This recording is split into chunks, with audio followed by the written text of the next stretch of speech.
he scarcely ever left the oak plank that served him for a bed, while his nephew stood by the window, staring out into the light. It was the second summer they had spent in the dungeon.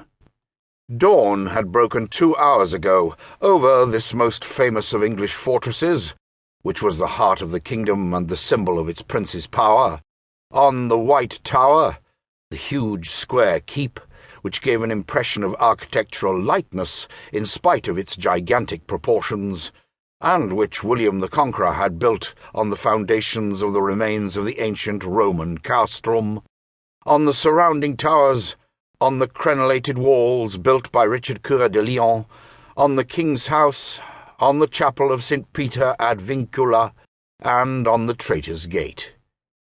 The day was going to be hot, sultry even, as yesterday had been. The sun glowed pink on the stonework, and there was a slightly nauseating stench of mud coming from the banks of the Thames, which lay close at hand, flowing past the embankments of the moat. Edward, the raven, had joined the other giant ravens on that famous and melancholy lawn, the Green, where the block was set up on days of execution. The birds pecked at the grass that had been nourished by the blood of Scottish patriots, state criminals, and fallen favourites. The Green was being raked, and the paved paths surrounding it swept, but the ravens were unconcerned. No one would have dared harm the birds, for ravens had lived here since time immemorial, and were the objects of a sort of superstition. The soldiers of the guard began emerging from their barracks. They were hurriedly buckling their belts and leggings and donning their steel helmets to assemble for the daily parade, which had, this morning, a particular importance, for it was August the 1st, the feast of St. Peter ad Vincula, to whom the chapel was dedicated, and also the annual feast day in the Tower. There was a grinding of locks and bolts on the low door of the Mortimer's dungeon. The turnkey opened it, glanced inside, and let the barber in. The barber, a man with beady eyes, a long nose, and a round mouth, came once a week to shave Roger Mortimer the younger. The operation was torture to the prisoner during the winter months, for the constable, Stephen Seagrave, governor of the Tower, had said, "If Lord Mortimer wishes to be shaved, I will send him the barber, but I have no obligation to provide him with hot water."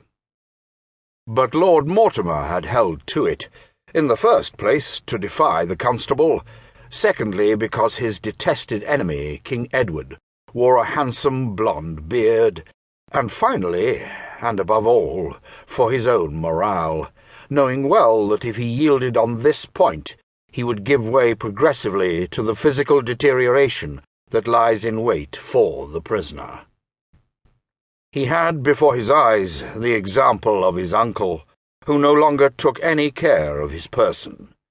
His chin a matted thicket, his hair thinning on his skull, the Lord of Chirk had begun to look like an old anchorite, and continually complained of the multiple ills assailing him. "It's only my poor body's pain," he sometimes said, "that reminds me I am still alive."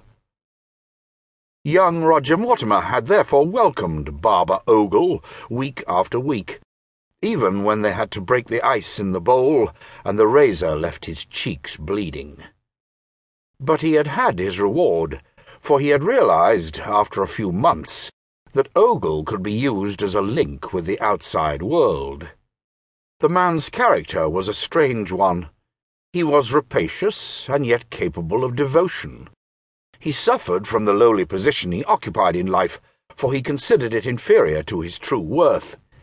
Conspiracy offered him an opportunity for secret revenge, and also enabled him to acquire, by sharing the secrets of the great, importance in his own eyes.